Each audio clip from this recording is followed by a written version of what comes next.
ગુજરાત સરકારના નિર્ણયનો કોંગ્રેસ ઉગ્ર વિરોધ નોંધાવ્યો છે। બિનખેડૂતોને ખેતીલાયક જમીન આપવાના નિર્ણયનો વિરોધ કરાયો છે।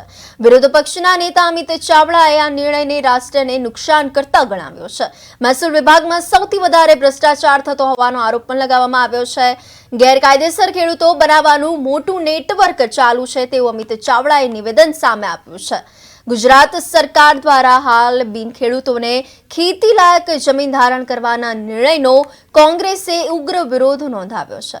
વિરોધ પક્ષના નેતા અમિત ચાવડાએ રાષ્ટ્રને નુકસાન કરતા નિર્ણયની સામે લડત આપવાની જાહેરાત પણ કરી છે। કોંગ્રેસ પક્ષના નેતા અમિત ચાવડાએ કહ્યું કે ભાજપ સરકારની છેલ્લા 30 વર્ષથી ખેડૂત વિરોધી નીતિના કારણે જમીનદારોનું રાજ પુનઃનિર્માણ થઈ રહ્યું છે।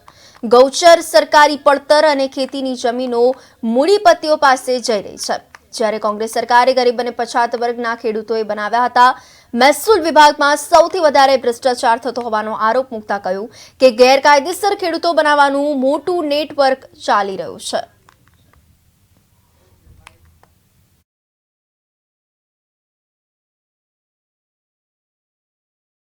અને છેલ્લા 30 વર્ષથી રાજ્યમાં રાજ કરતી ભારતીય જનતા પાર્ટીની સરકારની જે નીતિ અને નિયત છે એના કારણે દિવસે દિવસે ગુજરાતમાં ખેતી અને ખેડૂતો બરબાદ થઈ રહ્યા છે।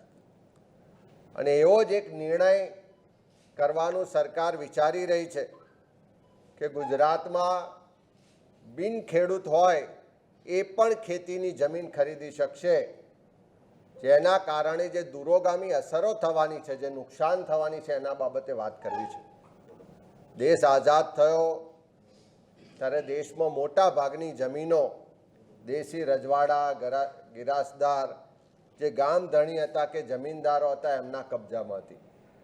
એ વખતે સામાન્ય ગરીબ લોકો, ખાસ કરીને SC, ST, પછાત વર્ગના લોકો એ જમીનોમાં મહેનત મજૂરી કરતા હતા, ગણોત્યા હતા, ખેત મજૂરી કરતા હતા અને એમનું જીવન ખૂબ દયનીય હતું। કોંગ્રેસની સરકાર અને એની નીતિઓને કારણે કોંગ્રેસે આ ગરીબ પછાત વર્ગના લોકોને સમૃદ્ધ બનાવવા માટે, મુખ્ય ધારામાં લાવવા માટે જે જમીનના કાયદા લાવ્યા અને એના કારણે જે જમીનમાં ખેત મજૂરી કરતા હતા, ગણોત્યા હતા, ભાગ્યા હતા, એ લોકોને ખેડે એની જમીનનો કાયદો લાવી ને જમીનના માલિકો બનાવ્યા।